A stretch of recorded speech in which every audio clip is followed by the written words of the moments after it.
defense export starts. દર્શક મિત્રો, આજે આપણે ગુજરાતીઓને ગમે તેવી વાત કરવાના છે. ગુજરાતી વિદેશ જવાની વાત આવે એટલે ખુશ થઈ જાય. દેશનો ત્રીજા ભાગનો દરિયાકાંઠો ગુજરાતનો, અને એના કારણે એક સમય એવો હતો કે જખૌમાં સારામાં સારા જહાજ બાંધવાનો ઉદ્યોગ હતો. આપણી કચ્છની દીકરી કબી મીઠું કસ્ટા, એણે દરિયા પાર જહાજ હંકારીને પહેલી મહિલા કપ્તાન તરીકે ની ખ્યાતિ પ્રાપ્ત કરી હતી. સુમતિબેન મોરારજીભાઈ સિંધિયા સ્ટીમ નેવિગેશન એ ત્યાર પછીની વાત છે. દર્શક મિત્રો, ઈસવીસન શરૂ થઈ ત્યારથી 1820 સુધી દુનિયામાં જે કુલ જીડીપી હતો એનો 50% કરતા વધારે ભાગ ભારત અને ચીન બે ભેગા થઈને, એનો સરવાળો કરો એટલે એનાથી વધારે થતો. એક જમાનો હતો જ્યારે અમદાવાદમાંથી, ભારતમાંથી અફીણ અને હાથશાળનું જાડું કાપડ ચીન નિકાસ કરતા હતા. ઢાકાની મલમલની વિદેશના બજારમાં વાહી હતી. આપણા વાણો 7 સમંદર પાર છે, બોર્નિયો અને જકાર્તા અને ઇન્ડોનેશિયા સુધી હંકારી જતા હતા. અગસ્ત્ય ઋષિ સમુદ્ર પી ગયા હતા. એ સમુદ્ર પી જવાનો અર્થ કદાચ જો સમુદ્ર પાર જવાની વાત કરીએ તો આપણો માલ અને આપણો વેપાર એટલો હતો. ઔરંગઝેબ જ્યારે ગુજરાતનો સૂબો હતો ત્યારે સુરતનું બારું અને ભરૂચનું બારું એ વેનિસ કરતા પણ વધારે ધમધમાટ ચાલતા હતા. લંકાનો ઘોઘાનો વર ને લંકાની લાડી, એ ઘોઘા બંદર વેપાર ઉદ્યોગથી ધમધમતું હતું. વાણવટાનો એક ઉજ્જવળ ઇતિહાસ હતો. સામુદ્રી ચાંચિયાઓ સામે આપણે બાથ ભીડતા હતા. ગુણવંતલાલ માધવલાલ આચાર્યની પુસ્તકો, હરારી, સરફરોશ, દરિયાલાલ વાંચીએ તો આજે પણ રોમાંચિત થઈને ઉભા થઈ જવાય છે. આપણા ત્યાંથી વિદેશ વ્યાપાર માટે જવા માટે જેમની પાસે કંઈ નહોતું, જેને દોરી લોટો લઈને અહીંથી નીકળેલા કહેવાય એવા, અને ત્યાર પછી એક મહાન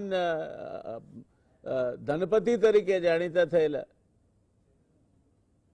નાનજી કાળીદાસ મહેતા, એની પાસે પૈસા નહોતા વાણની ટિકિટ લેવા હતા. વાણના ભંડકિયામાં સંતાઈને આફ્રિકાના દેશોમાં ભાગી છૂટ્યા હતા.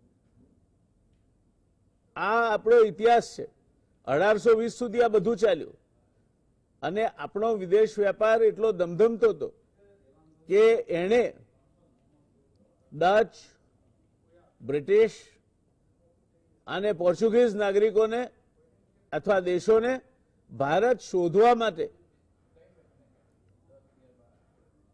આમંત્ર્યા, ભારત શોધવા માટે પ્રોત્સાહિત કર્યા. કોલંબસ નીકળ્યો તો ભારત શોધવા, ફંટાઈ ગયો અને અમેરિકા શોધી નાખ્યો. પણ એવી ભૂલ એ કોલંબસે કરી, વાસ્કોડા ગામાની ના થઈ. વાસ્કોડા ગામા કાલિકટ પહોંચ્યો અને જામોરીનના દરબારમાં પોતાના ઓળખપત્રો પેશ કર્યા. એ વાસ્કોડી ગામાને ભારત લઈ આવનાર કાનજી માલમ એ કચ્છના હતા, અને કેપ ઓફ ગુડ હોપ પર એમની મુલાકાત થયેલી આફ્રિકન દેશોમાંથી એ કિનારે કિનારે ફરતો હતો અને ભારતની શોધમાં નીકળેલો, કારણ કે એને ભારત દેશના વેપાર વિશે જાણવું હતું, ભારત દેશની તકો વિશે જાણવું હતું.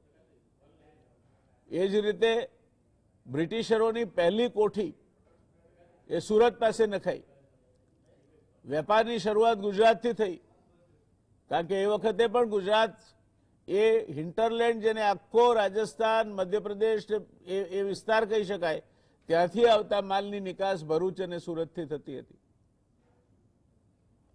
આ બ્રિટિશ પેઢી ડૂબી ગઈ હોત, ઈસ્ટ ઇન્ડિયા કંપનીનું અસ્તિત્વ સમેટાઈ ગયું હોત, એના વાવટા સમેટાઈ જવાની તૈયારીમાં હતા, એ દેવાળું ફૂંકવાની તૈયારીમાં હતી, ત્યારે દોસ્તો સુરતની આત્મારામ ભૂખણ નામની પેઢીએ એને 1 લાખ રૂપિયાની હુંડી એની સ્વીકારી, એને 1 લાખ રૂપિયાની આંટ આપી અને આપણને ગુલામ થવા માટેનો રસ્તો મોકળો કરી આપ્યો.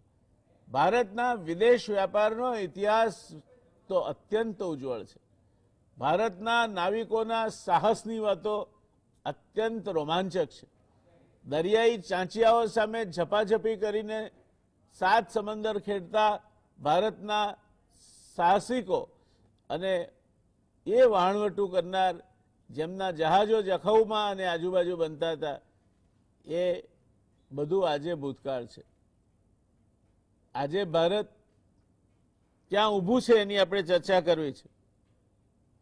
આપણે ઇન્ટરડિપેન્ડન્ટ વર્લ્ડ એટલે કે અરસપરસ આધારિત દુનિયા પર જીવીએ છીએ. આ કારણથી કોઈ પણ દેશ એવો નથી જે પોતાની જરૂરિયાતો સંપૂર્ણપણે જાતે જ પૂરી કરતો હોય. પોતાને જરૂરી વસ્તુઓ દેશમાં ઉપલબ્ધ ન હોય ત્યારે વિદેશમાંથી આયાત કરી પોતાને ત્યાં ઉત્પાદિત માલ સામાન વિદેશમાં વેચવો એ આજે સામાન્ય પરિસ્થિતિ છે. એ કોઈ પણ દેશના આર્થિક વ્યક્તિત્વનો ભાગ છે. એકલું ઇમ્પોર્ટ નથી બોલાતું, એકલું એક્સપોર્ટ નથી બોલાતું, એક્સિમ બોલાય છે. એક્સપોર્ટ અને ઇમ્પોર્ટ બે ભેગા કરીને બોલાય છે. વિશ્વ વ્યાપાર સંસ્થા દ્વારા ઉપલબ્ધ કરાવેલ વિગતો અનુસાર વિશ્વનો માલ સામાન એટલે કે ગુડ્સનો વેપાર લગભગ 32,500 અબજ ડોલર અને આંતરરાષ્ટ્રીય સેવાઓનો વેપાર 9,600 અબજ ડોલર, એમ કુલ ગુડ્સ અને સર્વિસીસનો વિશ્વ વેપાર 42,065 અબજ અમેરિકન ડોલર છે. આ વેપારમાં આમ તો યુરોપિયન યુનિયનનો ફાળો 12.5% છે, પણ એ બધા જુદા જુદા દેશોનો સમૂહ છે. એટલે આપણે દેશની ગણતરી કરવી હોય તો આ વેપારમાં અમેરિકાનો ફાળો 11.7% છે, ચીનનો 10.3% છે, યુરોપિયન યુનિયન એટલે કે યુના આંતરિક વેપાર સિવાયનો ફાળો મેં જેમ અગાઉ કહ્યું તેમ 12.9% છે, જર્મનીનો 8%, યુનાઇટેડ કિંગડમનો 3.9%, જાપાનનો 3.8%, ફ્રાન્સનો 3.7% અને નેધરલેન્ડનો 3.3%. દક્ષિણ કોરિયા ટાંકણીના ટેરવા જેવડો દેશ છે, એનો 2.6%, ઇટાલીનો 2.5%, કેનેડાનો 2.3%. ભારત કરતાં ક્ષેત્રફળની દ્રષ્ટિએ અનેક ગણો મોટો 4 ગણો મોટો દેશ છે. બેલ્જિયમનો 2.3%, ભારતનો 2.1% અને લગભગ સુરત જેવડું ટચુકડું સિંગાપોર, એનો ફાળો પણ વિશ્વ વેપારમાં 2.1% છે. સેવાઓના ક્ષેત્રે ભારત 5મા નંબરનું નિકાસકાર અને 7મા નંબરનું આયાતકાર છે. વિશ્વ વેપારમાં દર્શક મિત્રો આપણો ફાળો માંડ 2% છે. દુનિયાની 6ઠા ભાગની વસ્તી ધરાવતો આ દેશ વિશ્વ વેપારમાં માત્ર 2% ફાળો ધરાવે છે. એ આપણા ત્યાં નિકાસ કેમ નથી થતી એ બાબત ગંભીર પ્રશ્નો ઊભા કરે છે.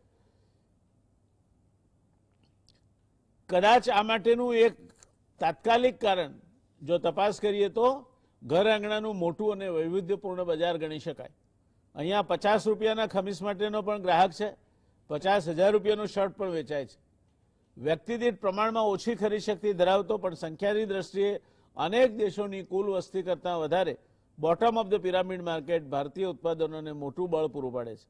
આમ છતાંય હવે મુક્ત વ્યાપારની વૈશ્વિક અર્થવ્યવસ્થામાં વિદેશની ઘણી બધી બ્રાન્ડ કપડાથી માંડી ઇલેક્ટ્રોનિક અને એફએમસીજી ક્ષેત્રમાં પગ પેસારો કરી ચૂકી છે. આજે વિદેશ કોઈ ગયું હોય તો વિદેશથી શું મંગાવવું એની ઘણીવાર મૂંઝવણ થાય છે, કારણ કે લગભગ બધી જ બ્રાન્ડ આપણા દેશના મોટા મોટા મોલમાં જેટલી જોઈએ તેટલી અને પ્રમાણમાં ઘણી કિફાયતી કિંમતે એટલે કોમ્પિટિટિવ રેટ્સ પર મળે છે. ભારતની વિદેશ વેપાર નીતિ 2015થી કોઈ ફેરફાર કરવામાં આવ્યો નથી. અહીંયા આપણે સ્થિર છીએ. 2021માં છીએ, છેલ્લો ફેરફાર 2015માં કરવામાં આવ્યો હતો. ભારતની વેપાર નીતિમાં ટેરિફમાં વધારો, ટેરિફની ઉપસ્થિતિ, ટેરિફમાં છૂટછાટ જેવી બાબતો અનિશ્ચિતતાઓ અને જટિલતાઓ વધારે છે.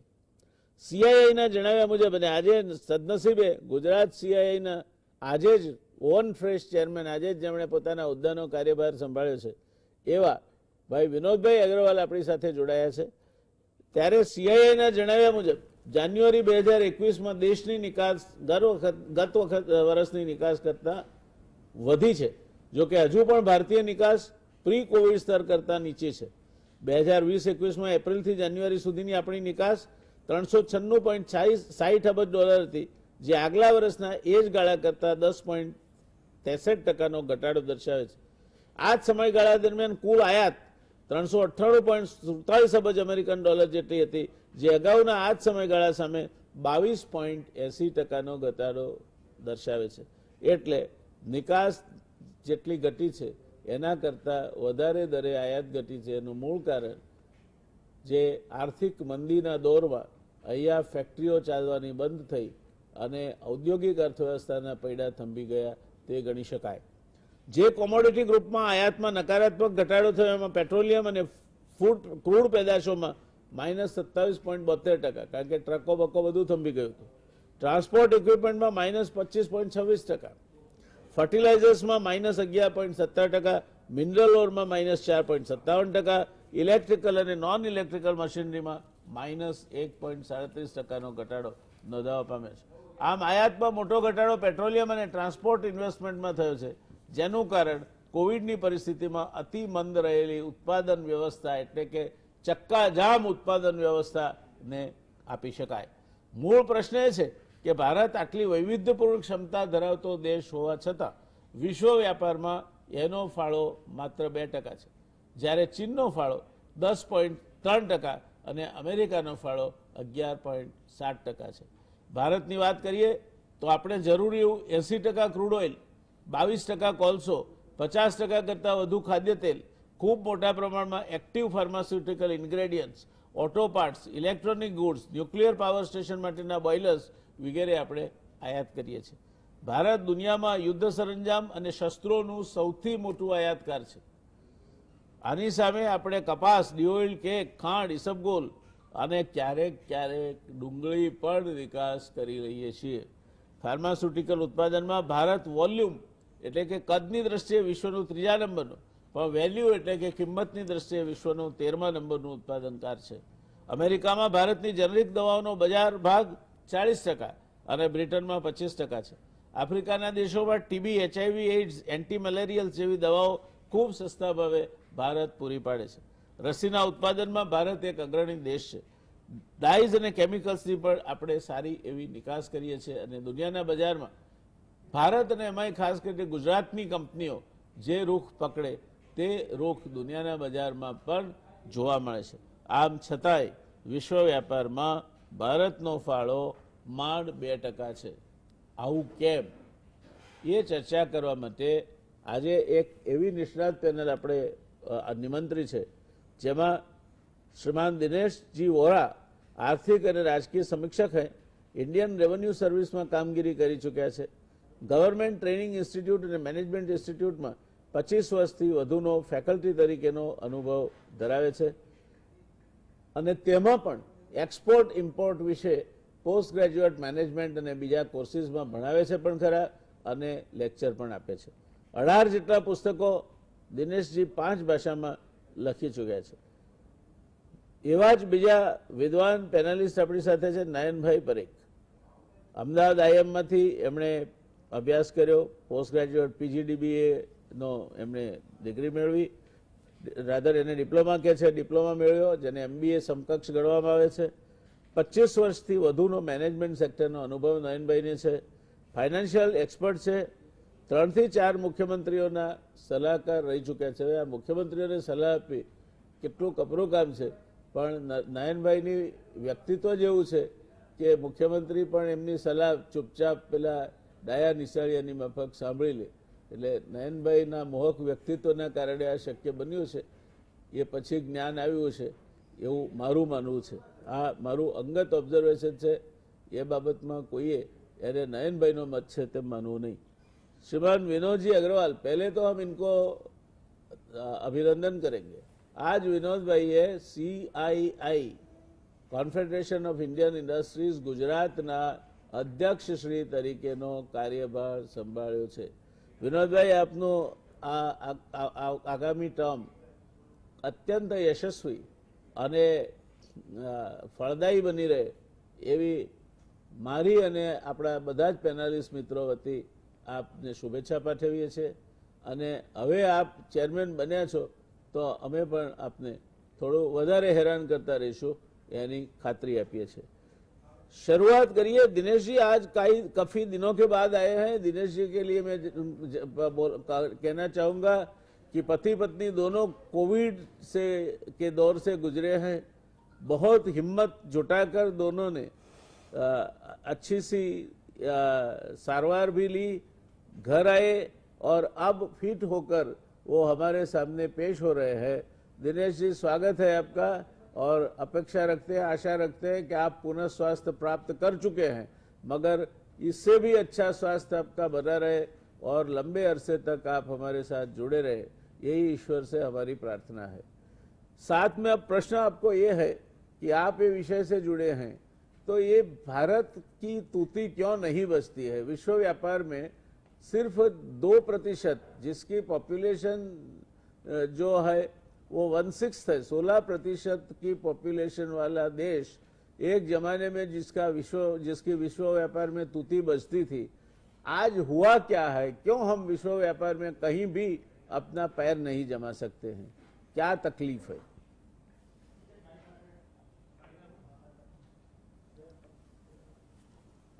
दुआओं के लिए बहुत बहुत धन्यवाद, आभार आपका।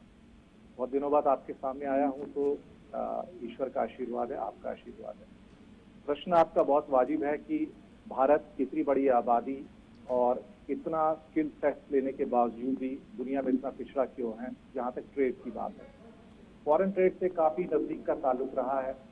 अगर एक छोटा सा उसको नक्शल में पिक्चर देखें तो करीब करीब 7,500 कमोडिटीज को हम एक्सपोर्ट करते हैं 190 देशों को, और करीब करीब 6,000 से ज्यादा कमोडिटीज को हम इंपोर्ट करते हैं।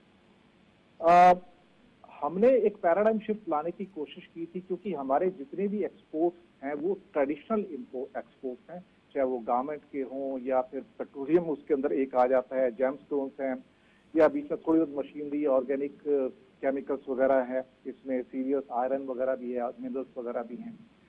लेकिन कहीं ना कहीं हम आईटी के क्षेत्र में थोड़ी मिडिल वे तक तरक्की कर पाए, लेकिन एक क्षेत्र ऐसा रह गया जिसके अंदर शायद हम अपनी महारत हासिल नहीं कर पाए, वो था मैन्युफैक्चरिंग। जब तक मैन्युफैक्चरिंग के अंदर कोई भी देश आगे नहीं बढ़ता है तब तक उसकी तरक्की होना संभावित नहीं है। कोरिया लीजिए, अमेरिका लीजिए, चाइना लीजिए, ताइवान लीजिए, वियतनाम या बाकी यूरोप के जो देश थे, उन्होंने महारत हासिल की मैन्युफैक्चरिंग के अंदर। अगर हम भारत के परिप्रेक्ष्य में देखें तो हमने 2015-20 की जो खास तौर पे हमने अपनी फॉरेन ट्रेड पॉलिसी बनाई थी, उसके अंदर इस सरकार ने टारगेट रखा था $900 बिलियन के मर्चेंडाइज गुड्स का, जबकि भारत का एक्सपोर्ट उस समय करीब करीब 314-315 बिलियन डॉलर के आसपास था। 3 गुना का टारगेट रखा गया था 2020 का।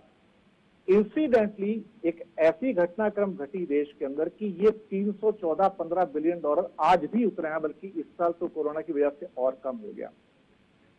इसी के साथ वियतनाम जो था, जो हमारे से आधे से कम था, आज वो हमारे सामने खड़ा है। बांग्लादेश ऑलमोस्ट 70-80% जो है तरक्की कर गया 5-6 साल के अंदर। हमारे एक्सपोर्ट वही के वही अटके रह गए, हम तरक्की नहीं कर पाए।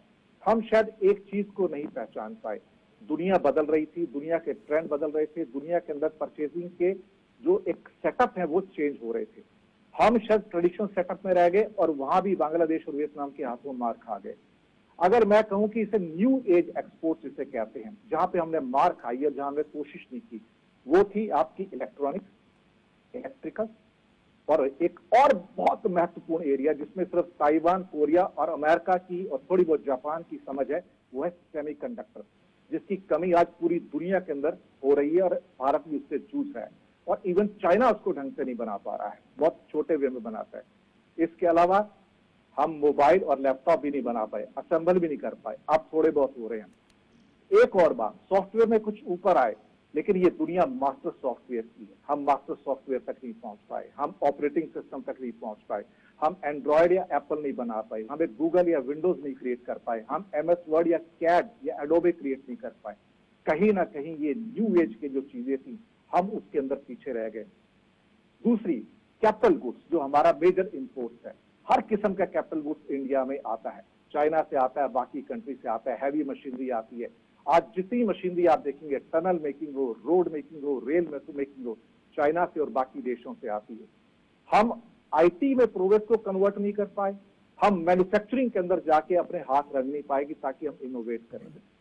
जो यात्रा 1990 के आसपास चाइना और भारत ने प्रारंभ की थी, चाइना तो आगे चलता गया लेकिन हम शायद वहीं के वहीं रह गए।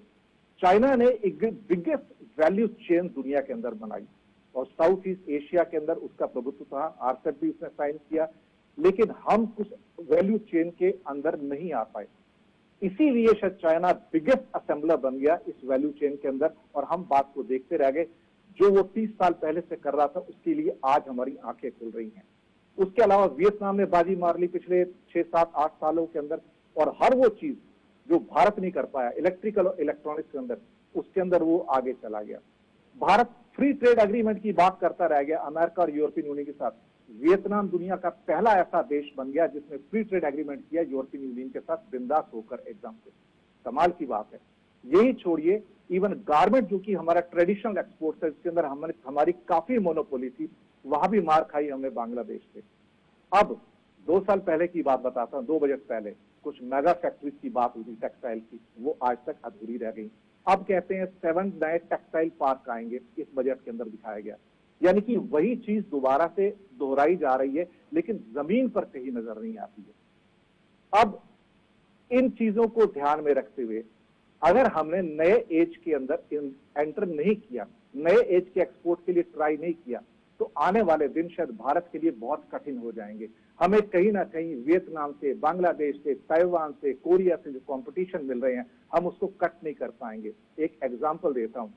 एक यूएस में एक यूनिट कॉस्ट होती है गारमेंट्स की, जिसको कि करीब $7, साढ़े $7 के आसपास आता है। भारत में वो आधे डॉलर से थोड़ा ज्यादा है और बांग्लादेश में वही $0.27 के आसपास है। आज इंडिया के मैन्युफैक्चरर्स जो हैं गारमेंट्स के, वो बांग्लादेश जाके अपना काम देते हैं और उनसे काम करवाते हैं। और आज अमेरिका के अंदर बांग्लादेश एक मेजर एक्सपोर्टर है, इंडिया नहीं है। दूसरा, हमारी कुछ बेसिक बिजनेस प्रैक्टिसेस की व्याप्ति जो हम शायद ना जापान, चाइना, वियतनाम, कोरिया और ताइवान से सीखना चाहिए था कि बिजनेस प्रैक्टिसेस क्या है, हम अपने आप को कन्वर्ट नहीं कर पाए वहां पे, हम वहीं के वहीं रह गए। हमारी कोशिश होनी चाहिए थी कि हम अपने आप को उस सीमा तक लेके जाते कि जहां पर हम उन बिजनेस प्रैक्टिसेस को अपनाते। हमारे अमिताभ कांत जी हैं जो सीईओ हैं नीति आयोग के, वो हमेशा कहते हैं कि हमें वियतनाम, बांग्लादेश, कोरिया से सीखना चाहिए। लेकिन वो कहते हैं सीखना चाहिए, लेकिन करने वाले भी तो वही लोग हैं ना, सरकार है वो तो। अगर सरकार कहती है और सरकार ही लागू नहीं कर पाती है तो उसका खामियाजा तो हमें भुगतना पड़ेगा। हुआ ये कि हम कोरोना से पहले ही नीचे चलते चले गए और आज वापस हम $300 बिलियन के एक्सपोर्ट के लिए हम स्ट्रगल कर रहे हैं, जो 2014 की परिस्थिति थी। इसमें कहीं ना कहीं ऐसा लगता है जो भारत के अंदर जो स्किल सेट डेवलप होने चाहिए थे, जो मैन्युफैक्चरिंग के अंदर जो हमें हाथ रखने चाहिए थे शॉप फ्लोर पे, उसके लिए भारत तैयार नहीं हो पाया। शायद ये एक कारण है कि भारत जब तक मैन्युफैक्चरिंग के अंदर एक जायंट बन के नहीं निकलता है, इच्छा शक्ति नहीं लाता। और एक पॉइंट लास्ट में जरूर ऐड करूंगा, आत्मनिर्भर भारत, जहां पे सारे के सारे इंपोर्ट्स को महंगा कर दिया गया। इंपोर्ट महंगे होते तो एक्सपोर्ट महंगे होते हैं, एक्सपोर्ट महंगे होते तो अनकॉम्पिटिटिव हो जाते हैं। आज के बहुत सारे पेपरों में उसके ऊपर भी बहुत सारे लेख भी हैं कि ये आत्मनिर्भर वही है जो मेक इन इंडिया था। अल्टीमेटली कुछ पीएलआई स्कीम से कुछ नहीं होगा। और एक बात, क्योंकि मैंने ट्रेड के साथ बहुत डील किया है, उनके इंसेंटिवाइजेशन के साथ बहुत डील किया है, और खास तौर से जब पहले से कुछ ड्रॉबैक की स्कीमें थी, डीपीबी की स्कीम थी जिसको बाद में डब्ल्यूटीओ से इनकम्पेटिबल से हटा दिया गया था, अब एमईआईएस और एसईआईएस भी चले गए, वहां से बाहर जा रहे हैं। इन हालातों में इंसेंटिवाइजेशन होगा नहीं एक्सपोर्ट के लिए, हिंदुस्तान का एक्सपोर्ट कंपिटिटिव नहीं होगा, प्राइस ज्यादा हो जाएगी, इंपोर्ट के इनपुट्स महंगे होंगे, हम कैसे खड़ा करेंगे। तीसरी लास्ट बात, इनोवेशन नाम की चीज नहीं है कहीं पे किसी प्रोडक्ट के अंदर। इनोवेशन होता तो आज हम मैन्युफैक्चरिंग के अंदर, कैपिटल गुड्स के अंदर, सेमीकंडक्टर में, mobile, laptop, software, master software में हम कुछ ना कुछ कर जाते थे। पर शायद कहीं ना कहीं हमने सीढ़ियां मिस कर दी हैं आपकी। शायद इसका खामियाजा हमें आने वाले 5, 7, 10 साल तक भुगतना पड़ेगा। अब हमें टारगेट 2030 का बना के चलना चाहिए कि आज से स्टार्ट करेंगे तैयारी कंपीट करने की, तो कहीं 2030 में हम दुनिया के सामने एक स्ट्रॉन्ग कंटेंडर के रूप में खड़े होंगे। ये मेरा सबमिशन है। जी धन्यवाद। आपने काफी विस्तार से आज की परिस्थिति और उसके साथ जुड़े हुए कई पहलुओं की चर्चा की। एक एक करके हम ये पहलुओं को समझने का प्रयत्न करेंगे, मगर अभी हमें रुकना पड़ेगा एक छोटे से कमर्शियल ब्रेक के लिए, और कमर्शियल ब्रेक के बाद विनोद भाई मैं आपके पास आना चाहूंगा ये प्रश्न से कि क्या आप देश में आत्मनिर्भरता के नाम पर इंपोर्ट्स महंगे करके उन पे ड्यूटी लगा के देश में जो सिक्योरिटी का या ओवर प्रोटेक्टिवनेस का जो पूरा माहौल खड़ा कर रहे हो, उससे ये इंडस्ट्री सेक्टर को लाभ होगा, निकास को लाभ होगा। और आज जो our manufacturing sector is hovering around 20 to 23% of the share of GDP, उसको अगर आप 35% 40% तक ले जाना चाहते हो तो उसके लिए रोड मैप क्या होना चाहिए। मगर रुकेंगे अभी हम एक छोटे से ब्रेक के लिए। ब्रेक પછી દર્શક મિત્રો આપણે આ જવાબ વિનોદભાઈ પાસેથી સાંભળીશું। દેશમાં કેમ ઉત્પાદન એ વૈશ્વિક કક્ષાનું ભાવની દ્રષ્ટિએ અને ગુણવત્તાની બંને દ્રષ્ટિએ અને ત્રીજું જોઈએ તે પ્રકારની ક્વોન્ટિટીની દ્રષ્ટિએ કેમ વૈશ્વિક કક્ષાનું નથી બનતું એનો જવાબ આપણે સાંભળીશું શ્રી વિનોદભાઈ અગ્રવાલ પાસેથી। રોકાઈ એક નાનકડા કમર્શિયલ બ્રેક માટે। દર્શક મિત્રો, ચર્ચા ચાલી રહી છે ભારત કેમ પોતાનો માલ વિદેશમાં વેચી શકતું નથી તેની। આત્મનિર્ભરતા એના માટે જવાબદાર છે કે બીજા કોઈ પરિબળો?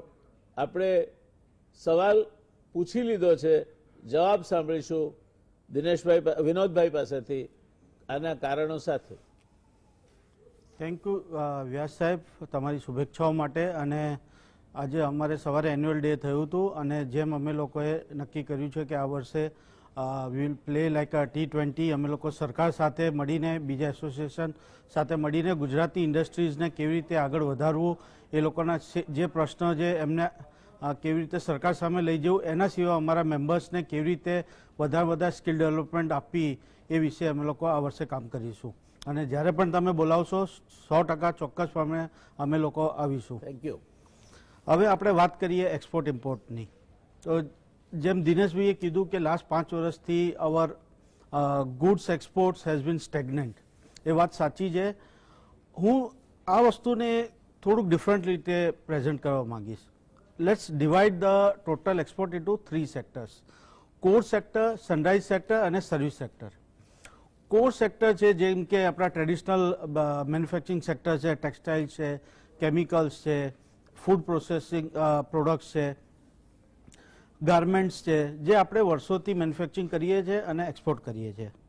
હવે એ સેક્ટર્સમાં શું પ્રોબ્લેમ આવી, કારણ કે આટલા 5 વર્ષથી આપણે એના ઉપર જ ફોકસ કર્યું હતું, પણ સામે તમે જ્યારે જુઓ આપણા કોમ્પિટિટર્સ ચાઇના છે કે વિયેતનામ છે કે તાઇવાન છે કે બાંગ્લાદેશ છે, એની સરખામણીમાં આપણી શું લેકિંગ હતી? First was economies of scale. જ્યારે એ લોકો એક ફેક્ટરી 1000 ટનની વાત કરતી હોય ત્યારે આપણે 10 ટનના પરમિશન લેવા માટે ફાફા પડતા હતા। બીજી વસ્તુ કોસ્ટ ઓફ કેપિટલ, મેં લાસ્ટ 5 વર્ષમાં પહેલી વખત જોયું છે કે આપણા જે ઇન્ટરેસ્ટ રેટ છે 7%થી નીચે આવ્યા છે। બાકી ટ્રેડિશનલી તમે જોયા હશે તો લાસ્ટ 10 વર્ષ તો ઓલમોસ્ટ આપણે 10%ની ઉપર ભર્યા છે। તો જો cost of production, cost of capital તમારું એટલું હેવી હશે, વર્કિંગ કેપિટલ તમારી બોરોઈંગ એટલી હેવી હશે, તો તમે કેવી રીતે કમ્પીટ થવાના છો? સામે ચાઇના એના એક્સપોર્ટર્સને 1% અને 2% વ્યાજે પૈસા આપતું હતું। ત્રીજી, લાસ્ટ ટાઈમ પણ મેં જેમ કીધું હતું કે આપણે મેન્યુફેક્ચરિંગમાં we need a very efficient workforce. આપણે ભલે 1.3 બિલિયન પોપ્યુલેશન છીએ, પણ આપણી જોડે એકચ્યુઅલ ફ્લોર ઉપર મેન્યુફેક્ચરિંગ માટે કામ કરી શકે એવા લેબર ફોર્સ તો છે, પણ એમની એફિશિયન્સીનું શું? વર્લ્ડ બેંકની રિપોર્ટ કહે છે કે એક ચાઇનીઝ લેબર આપણા 3 ભારતીય લેબર પ્રમાણે છે। તો એમની સ્કિલ અપગ્રેડેશન માટે જો લેબરસ કામ ના કરાવવું હોય તો આપણે શું ઓટોમાઇઝેશન ઉપર ગયા છે? ચાઇનીઝ ફેક્ટરીઓ તો ઘણી બધી ઓટોમાઇઝેશન જતી રહી છે, ટેકનોલોજી અપગ્રેડેશન માટે જતી રહી છે। તો આટલા બધા પ્રશ્ન છે, એ જો ફૂલફિલ થશે તો આપણું મેન્યુફેક્ચરિંગ જે કોર મેન્યુફેક્ચરિંગ સેક્ટર છે એ આગળ વધશે। એના દિશામાં હવે આમ કહેવાય કે પેન્ડેમિકમાં આપણને ઘણું બધું શીખવા મળ્યું છે। સરકાર આગળ આવી છે, PLI સ્કીમ છે કે ઘણી બધી ટેકનોલોજી અપગ્રેડેશન સ્કીમ છે, આત્મનિર્ભર પેકેજીસ છે, ગુજરાત ગવર્મેન્ટના બજેટ છે કે સેન્ટ્રલ ગવર્મેન્ટના બજેટ છે, એમાં હવે વાત કરવા લાગ્યા છે। You can see now top level is talking about business developments and giving a atmosphere for the betterment of the business. Second વસ્તુ, સનરાઇઝ સેક્ટર્સ, જેમ કે દિનેશ સાહેબે કીધું કે સેમિકન્ડક્ટર્સ છે, મોબાઈલ્સ છે, સોલર પેનલ્સ છે, જે હાર્ડકોર ટેકનોલોજી ડ્રીવન સેક્ટર્સ છે એમાં આપણે ઇનોવેશનમાં લેકિંગ છીએ. 100% સાચી વાત છે. આપણી જોડે આટલા વર્લ્ડ ક્લાસ ઇન્સ્ટિટ્યૂટ છે, એકેડેમી છે, ઇનોવેશન સેન્ટર્સ છે, ઇન્ક્યુબેશન સેન્ટર્સ છે, બટ આપણે ગણી ચૂનીને થોડાક જ યુનિકોર્ન્સ પેદા કરી શક્યા છે.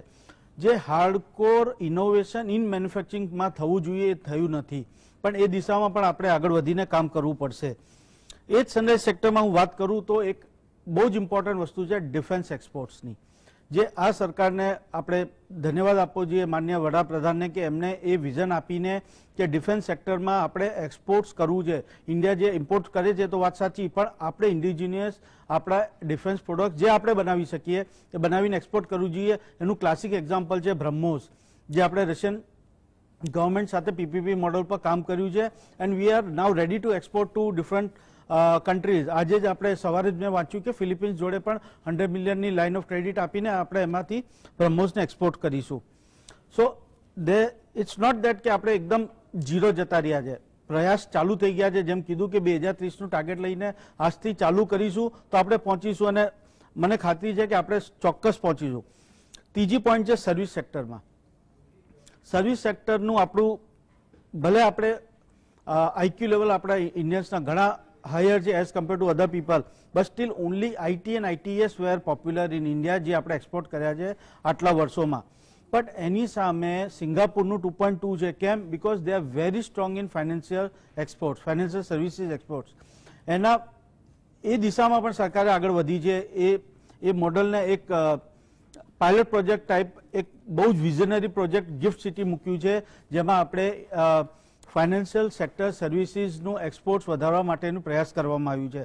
જેમ આપણે આજે બજેટમાં સાંભળ્યું હતું કાલે ગુજરાતના કે aircraft leasing is also a big business, જે આ ટાઈપના નોન ટ્રેડિશનલ બિઝનેસ છે જેનો લાભ બીજા દેશ લઈ જાય છે, હોંગકોંગ છે, સિંગાપુર છે કે એવા જે ટેક્સ સેવન દેશ લઈ જાય છે, એ કેમ આપણે ના લઈએ. લાસ્ટ સેન્ટ્રલ બજેટમાં પણ ઓનરેબલ ફાઇનાન્સ મિનિસ્ટર કીધું હતું કે we will start flagging of Indian maritime ships, that is also a big business.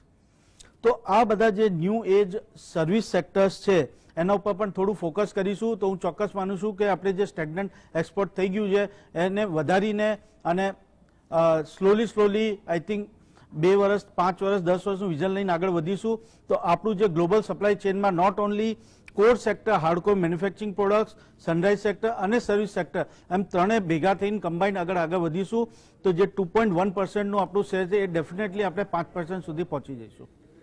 ધન્યવાદ.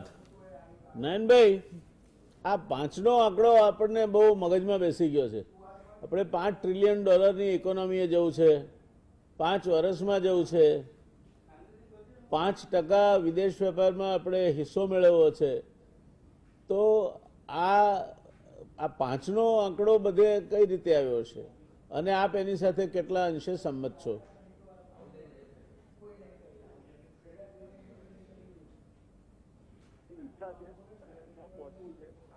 તો એક પેલી આપણી ઈચ્છા છે અને ત્યાં પહોંચવું છે અને કોઈ ટાર્ગેટ માનીને ચાલીએ છીએ, પણ ખરેખર આપણે જોઈએ તો એના માટે જે કરવું પડે એના માટેની આપણી કેટલી કટિબદ્ધતા છે. 5 ટ્રિલિયન પહોંચવા માટે, 5% વૈશ્વિક બજાર મેળવવા માટે, 5 વર્ષમાં પહોંચવા માટે આપણે શું શું કરવું પડે, એ જો 5 ચીજો ઉપર ધ્યાન આપીએ તો એ પાછો 5નો આંકડો આપણે એ પણ વાત કરી લઈએ કે મારા હિસાબે કઈ 5 ચીજો એવી કરવી જોઈએ કે જો આપણે આ પામવું હોય તો એ દિશામાં આપણે ઝડપભેર આગળ વધીએ. તો પહેલું તો હું એમ માનું છું કે આપણે જે અત્યાર સુધી સોફ્ટ અને ફાઇનાન્શિયલ ઇન્સેન્ટિવ્સ આપવાની વાત કરી છે એ WTO તો બિલકુલ મંજૂર નથી. WTO નું ઓલવેઝ કહેવું છે કે ભાઈ તમે લોકો ફાઇનાન્શિયલ સબસિડીઝ અને સોફ્ટ આપવાની જગ્યાએ તમારી ઇન્ડસ્ટ્રીને કેપેબલ બનાવો. એટલે હું ગણું છું કે આપણી જે 3-4 સ્કીમ હતી, એક તો EPCGની સ્કીમ હતી.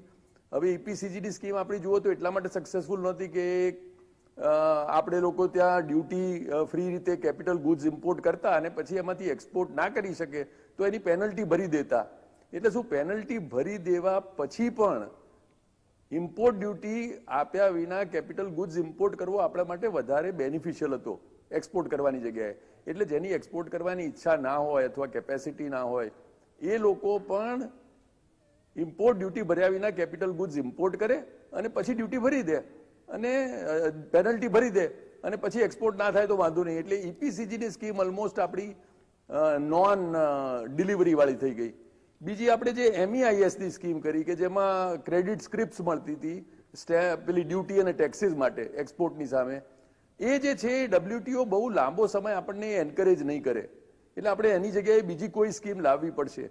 પછી ડ્યુટી ડ્રોબેકની જે સ્કીમ છે એમાં જે એક કેપ ઇન્ટ્રોડ્યુસ કરી, એટલે જે કોઈ માણસ જો મોડર્ન અને કેપિટલ જે પણ મોંઘા ભાવની ચીજ એક્સપોર્ટ કરે અને વર્સિસ કોઈ ચીપ ગુડ્સ એક્સપોર્ટ કરે તો એ બંનેનું લગભગ ડ્યુટી ડ્રોબેક સરખું આવી જાય, કારણ કે ફાઇનાન્શિયલ કેપ છે, એટલે 1% સુધી પણ કેપ. એટલે જો કેપ આવી ગયું તો પછી આપણે જે ડિફરન્શિએટ કરવું જોઈએ કે જે સોફિસ્ટિકેટેડ પ્રોડક્ટ હોય અને સારો બેનિફિટ મળે અને ચીપ ગુડ્સને ઓછો મળે, એના કરતાં એ સર્વ નથી થતું. એટલે ડ્યુટી ડ્રોબેકમાં પણ આપણે એક ફરી વિચાર કરીને મૂલવવાની વાત થઈ ગઈ.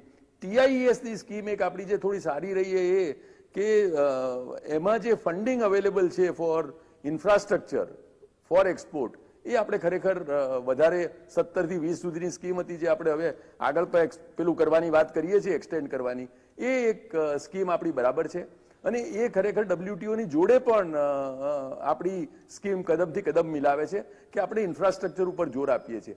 એટલે એક તો આપણી બધી જે ઇન્સેન્ટિવ અને ફાઇનાન્શિયલ સોપ્સ આપવાની જે માનસિકતા છે એ બદલીને આપણે આપણી ઇન્ડસ્ટ્રી અને ઇન્ફ્રાસ્ટ્રક્ચરને એક મજબૂત પાયો આપીએ, એ બહુ જરૂરી છે. એ એક મુદ્દો.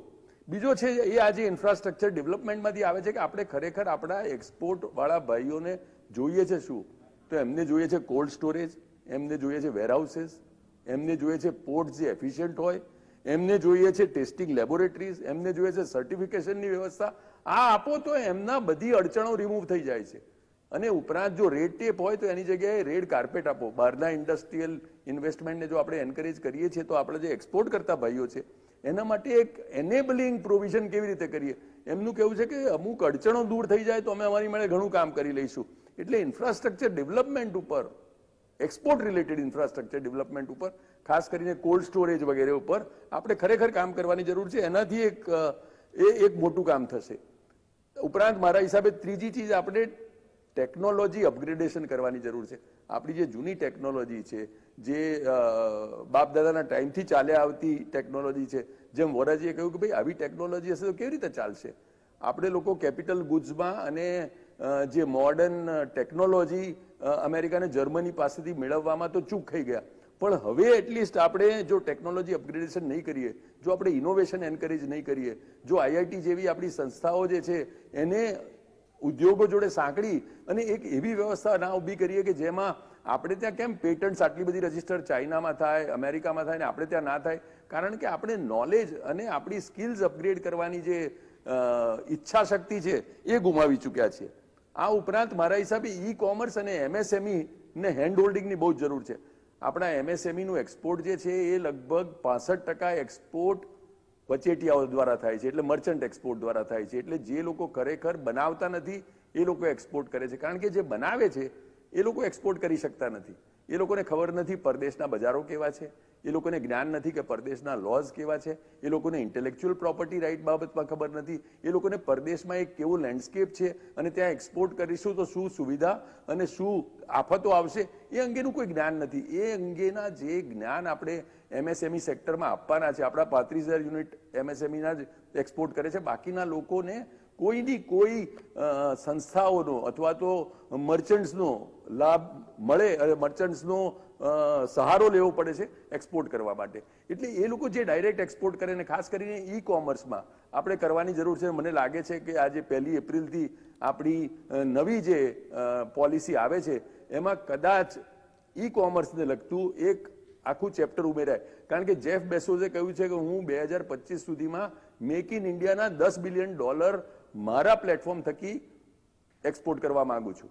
હવે એમાંથી $2 બિલિયન થયા છે, 8 બિલિયન બાકી છે, 4 વર્ષ બાકી છે. આવતા 5 વર્ષમાં જો આપણે આ કરવું હોય તો અગેન ફરી 5નો આંકડો આવે છે, પણ એમાં જો આપણે કરવું હોય તો આપણે આપણા નાના યુનિટ્સ છે જે લોકો ખાલી અત્યારે બનાવી જાણે છે એના માટે એક એવી વ્યવસ્થા ઊભી કરીએ કે જેથી એનું ડિજિટાઇઝેશન થઈ જાય, જેને એક્સપોર્ટ અંગેની બધી ફોર્માલિટીઝથી જેને ડર લાગે એને એટલીસ્ટ એક્સપોર્ટવાળા પડખે આવીને ઊભા રહે. જો ચાઇના અને જાપાનમાં એવી વ્યવસ્થા હોય કે મોટો એક્સપોર્ટનો ઓર્ડર મળવાનો હોય તો સરકારી બધી સંસ્થાઓ, બેંક્સ વગેરે સાથે બેસી અને એક્સપોર્ટરને કહે કે બોલ તારે શું જોઈએ છે, તારે ક્રેડિટ જોઈએ છે તો અમે આપીશું, તારે લેબર લોઝમાં તકલીફ હોય તો અમે આપીશું. કારણ કે અમુક વાર એક્સપોર્ટમાં એવું થાય કે મોટો ઓર્ડર આવે એટલે એકદમ તમારે બધો લેબર ફોર્સ ઊભો કરવો પડે રાતોરાત, અને તમારા સમયગાળામાં તમારે એ ગુડ સપ્લાય કરવા પડે, અને પછી ફરી પાછો ઓર્ડર ખતમ થઈ જાય તો તમે વર્કર્સનું કરો શું?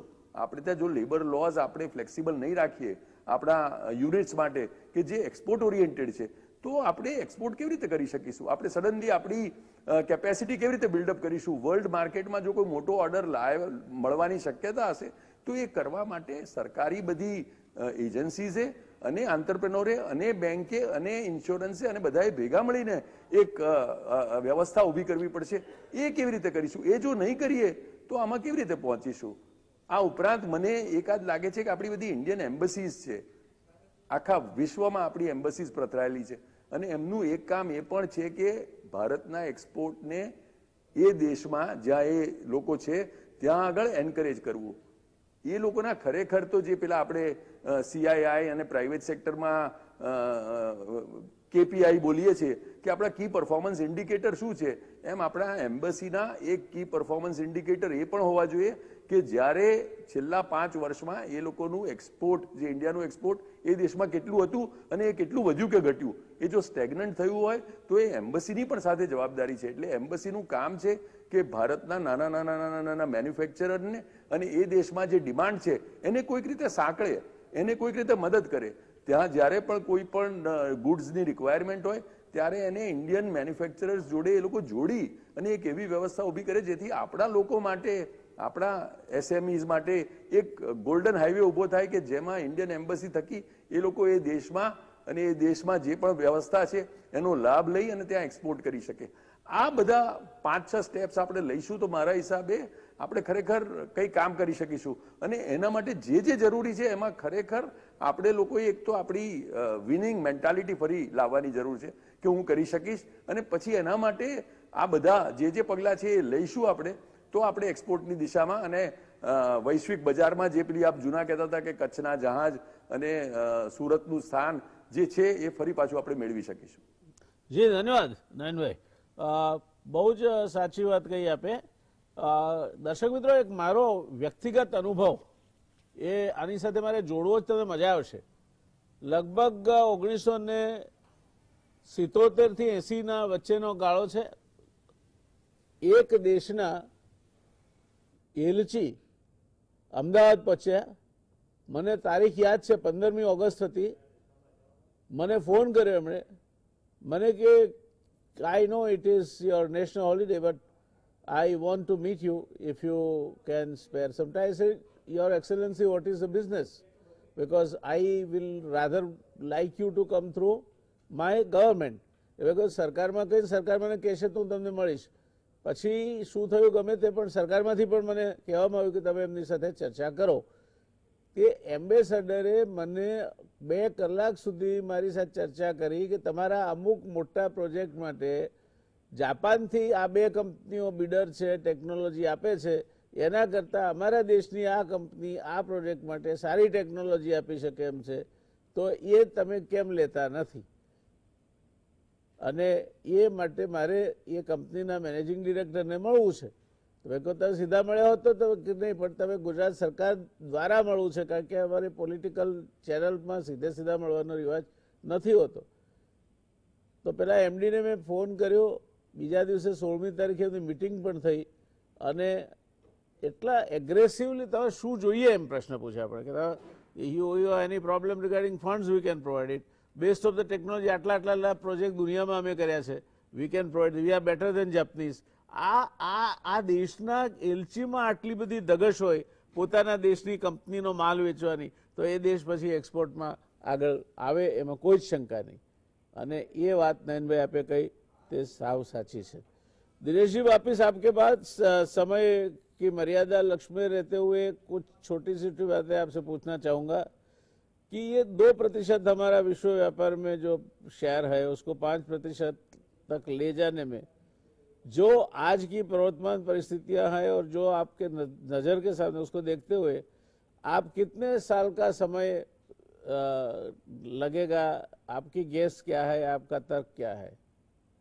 जी, मेरा मानना यह है कि आने वाले समय में इंडिया, अगर जैसे नयन जी ने, विनोद जी ने बहुत अच्छे विचार रखे हैं, मैंने सबको ध्यान से सुना। अगर मैं किसी अथॉरिटी में होता तो एक प्रोडक्ट चुनता था जिसके ऊपर मैं कोर फोकस करता था, वो होता था सेमीकंडक्टर। आने वाली दुनिया का बेस सेमीकंडक्टर होगा। अगर ट्रेड इस टाइम $50 ट्रिलियन के आसपास है दुनिया का, तो उसका सबसे बड़ा मल्टी ट्रिलियन डॉलर इंडस्ट्री सिर्फ सेमीकंडक्टर्स होगी। अगर आज हमने एक लेख पढ़ा था, उसमें बताया गया था 20 से $25 बिलियन इंस्टेंटली खर्च करें इस इंडस्ट्री की रिसर्च के लिए, 5 साल का समय दें, और if India can emerge and champion in, खास तौर से in semiconductors like Taiwan and Korea, nothing can beat India. और हम 2030 तक शायद हम बहुत बड़े टारगेट तक आराम से पहुंच पाएंगे। इस बात का ध्यान रखना चाहिए कि न्यू एज इंडस्ट्री में ही करना है जो करना है, दूसरे में नहीं करना है, लेकिन अगले 10 साल में इस एक इंडस्ट्री के द्वारा हम अपने आप को अपलिफ्ट कर जाएंगे। काफी आप आशावादी है कि ये सेमीकंडक्टर का तो चर्चा चल रहा है 1980 से, उसके साथ जो हाई वोल्टेज टेक्नोलॉजीज जुड़ी है, टेक्नोलॉजी की कार्टेल है, वो कार्टेल को ब्रेक करना शायद 30 साल में हमारे लिए अभी तक पॉसिबल नहीं हुआ है। वैसे ही एक प्रोडक्ट है, मैं आपसे बताना चाहूँगा, कैस्टर ऑयल डेरिवेटिव्स। हम दुनिया का सबसे ज़्यादा प्रोडक्शन करते हैं कैस्टर ऑयल, कैस्टर सीड्स का।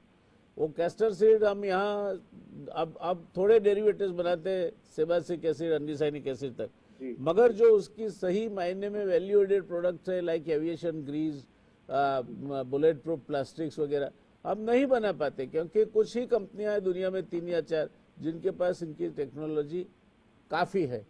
ऐसी ही एक प्रोडक्ट है हमारी ईसबगुल। ईसबगुल में तो हम मूर्खता की पराकाष्ठा करते हैं। पूरे देश में 80% से ज़्यादा ईसबगुल का एक्सपोर्ट 10 फैक्ट्रियां करती है, वो करीब एक दूसरे से हैंडशेकिंग डिस्टेंस में लोकेटेड है।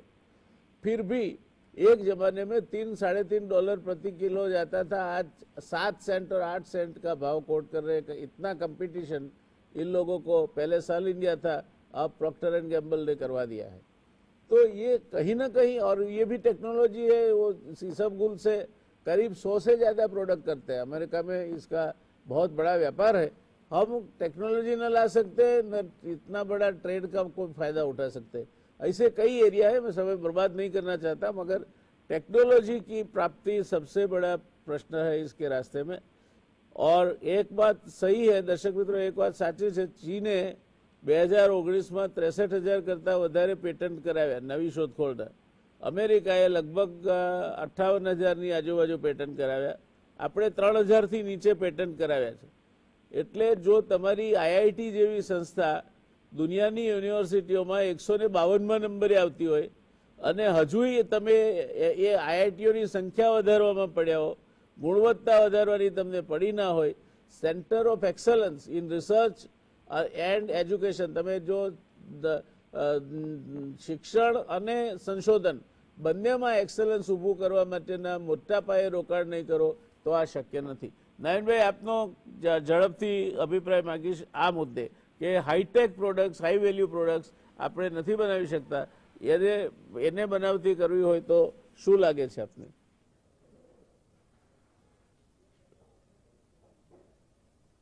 એટલે અત્યારે આપણે કરવું હોય તો હું ગણું છું કે પહેલા તો ટેકનોલોજી એક્વાયર કરવી પડશે। એટલે આપણે એમ માનીએ કે બધી ટેકનોલોજી હું જાતે કરી લઈશ તો એ કદાચ શક્ય નહીં બને। આપણા ઇનોવેશન આપ કહો છો એમ IIT જેવી સંસ્થાઓ આપણી જે છે એ હજુ ટોપ નોચ સંસ્થાઓમાં નથી અને પહેલી 100માં તો નથી આવતી। એટલે એક ચીજ એ છે કે આપણે સમજવાની છે કે અમુક વાર જો આપણી પાસે ટેકનોલોજી અથવા ટેકનોલોજી સમયસર ઊભી કરવાની બેન્ડવિડ્થ ના હોય તો પોતાની વીકનેસ સમજવી એ પણ એક મોટી સ્ટ્રેન્થ છે કે મને ખબર પડે છે કે મને શું નથી આવડતું, તો એટલીસ્ટ મને શું આવડે છે એની પર હું કોન્સન્ટ્રેટ કરી શકીશ। એટલે ટેકનોલોજીના ક્ષેત્રે આપણે જ્યાં જ્યાં આપણને લાગે છે કે હું અહીંયા નબળો છું ત્યાં એટલીસ્ટ એ ટેકનોલોજી એક્વાયર કરીને આપણે જે પણ કામ કરી શકીએ એ આપણે કરવું જ જોઈએ। જેમ આપણે ડિફેન્સની વાત કરીએ છીએ, હવે ડિફેન્સમાં આપણે તો અત્યારે વર્લ્ડના મોટા ઇમ્પોર્ટર છીએ, એમાંથી આપણે એક્સપોર્ટર થવું છે. હું ગણું છું કે પહેલા એટલીસ્ટ ઇમ્પોર્ટ સબસ્ટિટ્યુશન કરીએ. એટલે જે ટેકનોલોજી આપણે અત્યારે બધે ઇમ્પોર્ટ કરીએ છીએ, જે આપણે થોડી શરૂઆત કરી છે, એ હું ગણું છું કે ઇમ્પોર્ટ આપણે બંધ કરી દઈએ કે આ ઇમ્પોર્ટ જો હું નહીં કરું, જો તમે એટલીસ્ટ મને ટેકનોલોજી નહીં આપો તો. અને જેવો આપણે થોડી વાર અમુક વાર આપણો હાથ બચડીશું લોકોનો, અને આપણે જ્યાં આટલા બધા ઓર્ડર આપતા હોઈએ, આપણે ત્યાં જે આપણે ગણીએ કે વર્લ્ડના બિગેસ્ટ બાયર રહીએ, ત્યાં આપણને ખબર છે કે એ લોકો ક્યાં જતા રહેવાના છે. તો આપણે જો એમાં દબાણપૂર્વક કહીએ કે ભાઈ તમે મને ટેકનોલોજી આપશો તો હું લઈશ તમારી પાસેથી, અને આ ટેકનોલોજી ધીરે ધીરે આવતા 5 વર્ષમાં તમારી પાસેથી હું પૂરી લઈ લઈશ, અને એ 5 વર્ષમાં ધીરે ધીરે વેપાર આ પ્રમાણે હું કેલિબ્રેટ કરીશ. એ જો વાત કરો આપ કહો છો એમ એલચી દ્વારા, બીજા બધા દ્વારા આપણે જો આ ખરેખર અગ્રેસિવલી કરીશું તો મારા હિસાબે મને એવું નથી લાગતું કે ડિફેન્સની ટેકનોલોજી આપણે કઈ આપણને 5 વર્ષમાં ના મળી જાય. સ્પેશિયલી આપણે જયારે પેલા મોસ્ટ ઇમ્પોર્ટન્ટ બાયર રહીએ. એવી જ રીતે હું ગણું છું કે જુદા જુદા પ્રોડક્ટમાં આપણે એક અલગ અલગ સ્ટ્રેટેજી રાખવી પડશે. ટેકનોલોજી ડિફેન્સ માટેના પ્રોડક્ટ માટે એક હોવી શકે. એપીઆઈમાં આપણે મારા ખ્યાલથી પાછળ રહી ગયા છીએ. અત્યારે 70% ચાઇના પાસેથી લઈ આવી છે, પણ આમાં અબાઉટ 55 થી 60 એપીઆઈ એવા આઈડેન્ટિફાઈ કર્યા છે કે જેમાં આપણી પાસે કોમ્પિટિટિવ એડવાન્ટેજ છે.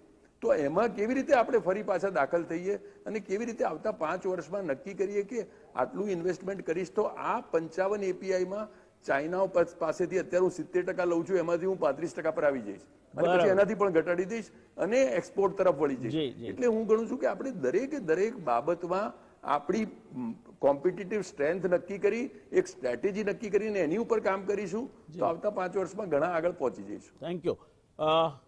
બેક ટુ યુ સીઆઈએના ચેરમેન સાહેબ, આ ટેકનોલોજી લાવવાની જે વાત છે વિનોદભાઈ, એ કઈ રીતે શક્ય બનશે, અને એમાં સીઆઈઆઈ અત્યાર સુધી શું કર્યું છે ને હવે શું આપનો પ્લાન રહેશે ગુજરાત સીઆઈના અધ્યક્ષ તરીકે? ટેકનોલોજી વિશે હું વાત કરું, જો ખરેખર આપણે આત્મશક્તિ હોય અને સરકાર થોડું પુશ કરે તો ચોક્કસ આપણે કરી શકીએ. એનું જીવંત ઉદાહરણ છે ઈસરો. આપણે આજે 2-3 દિવસ પહેલાં બ્રાઝિલની સેટેલાઇટ લોન્ચ કરી. ગવર્મેન્ટે એને સ્પેસ સેક્ટરને ઓપન કર્યું પ્રાઇવેટ પ્લેયર્સ માટે પણ. તો જો આપણે ઈસરો જે 100% ગવર્મેન્ટ ઓન સંસ્થા હોય, જેના સાયન્ટિસ્ટો બધા આપણા આઈઆઈટીઝ કે આ જ સંસ્થામાંથી આવતા હોય, અને એ જો એક મિશન મોડમાં લઈને એક કામ કરી શકતા હોય, જ્યારે રશિયા આપણને ક્રાયોજેનિક એન્જિન ટેકનોલોજી ના આપી તો આપણે ઇન્ડિજિનિયસ વિકસાવીને અને દુનિયાને બતાવી શક્યા કે આપણે સૌથી લોએસ્ટ કોસ્ટમાં આપણે સેટેલાઇટ લોન્ચ કરી શકીએ છીએ. તો એ જ વસ્તુ, એ જ ઈચ્છાશક્તિ પ્રાઇવેટ પ્લેયર્સમાં પણ જોઈએ છે. આજે આપણે જીડીપી વર્સિસ જે ઇનોવેશન કે જે રિસર્ચ એન્ડ ડેવલપમેન્ટ માટે જે કોસ્ટ છે એ આપણે નહીવત જેવું જ છે સમજો. આપણે ખાલી થોડુંક ફાર્મા ઇન્ડસ્ટ્રીમાં થોડું ઘણું, અને એ પણ રિવર્સ એન્જિનિયરિંગ થાય, રિવર્સ ઇનોવેશન થાય છે. એનાથી આગળ જઈએ કે આપણે એમએસએમઈને ખરેખર જો કંઈક કામ કરવું છે તો every year hundreds of patents are expired. જેમાં પેટન્ટ્સની સાઇટ ઉપર તમે જશો તો એક નાની એવી એની ટેકનોલોજી અવેલેબલ થઈ જાય છે, જ્યારે એની કમ્પ્લીટ રોયલ્ટી ને બધું એ પર્ટિક્યુલર ઇન્ડસ્ટ્રી કે એ પર્ટિક્યુલર માણસે જ્યારે એની પેટન્ટ ફાઇલ કરેલી હોય છે. તો એઝ એ પાયલટ પ્રોજેક્ટમાં આપણે એમએસએમઈને એ પેટન્ટ્સ આપીને એનું રિવર્સ એન્જિનિયરિંગ કરાવીને જો એ પ્રોડક્ટ બનાવે અને એ માર્કેટ, કારણ કે માર્કેટ તો હજુ ઊભું છે, પેટન્ટ એક્સપાયર થઈ ગઈ છે, તો એમાંથી જો એ પાયલટ પ્રોજેક્ટ ઉપર નાના પ્રોડક્ટ બનાવીને એ રીતે પણ એક ટ્રાય કરવામાં આવે તો હું માનું ત્યાં સુધી સક્સેસફુલ થઈ શકે. મર્યાદા અટકાવે છે. આ વિષય ઘણો અગત્યનો છે, ચર્ચા પણ રસપ્રદ છે. દર્શક મિત્રો, ઘણી બધી બાબતો એવી છે જેમાં આપણે ઘણું બધું કરવાની જરૂર છે. આપણે કરી શકીએ છીએ, નથી કરી શકતા એમ નહીં. આ દેશના ટેકનોક્રેટ્સ, આ દેશના ઉદ્યોગપતિ, આ દેશના નવા જે પ્રોજેક્ટ લઈને આવનાર જે નવા ઉદ્યોગ સાહસિકો છે એમનામાં ક્ષમતાનો અભાવ છે એવું નથી, પણ ક્યાંક ને ક્યાંક એમને કંઈક નડતર છે. આ નડતર શોધી કઢાય અને એમના રસ્તામાંથી નડતર દૂર થાય તો અમેરિકામાં જઈને રિસર્ચ કરે છે, નાસામાં 35% જો સ્ટાફ આપણો હોય ભારતીય મૂળનો, તો એમની પાસે, આપણી પાસે મગજ તો છે. સવાલ એ છે મગજને કામ કરતું રોકનાર પરિબળો, એ મગજ ચલાવતા બંધ થાય તો આ ચોક્કસ થઈ શકે, અને આવનાર 5 વર્ષમાં એ થશે એવા આશાવાદ સાથે આપણે આજે આ ચર્ચાને અહીંયા વિરામ આપીશું. ફરી પાછી અને વી વિલ રિવિઝિટ ઇટ, આપણે ફરી આની મુલાકાત લઈશું અને શું થયું, શું થવાનું છે એની ચર્ચા કરીશું. ધન્યવાદ દર્શક મિત્રો, અને અમારા ત્રણેય વિદ્વાન પેનલિસ્ટ દિનેશભાઈ, નયનભાઈ અને વિનોદભાઈ, આપનો પણ ખૂબ ખૂબ આભાર. શુભરાત્રી. મળીએ કાલે એક નવા વિષય સાથે.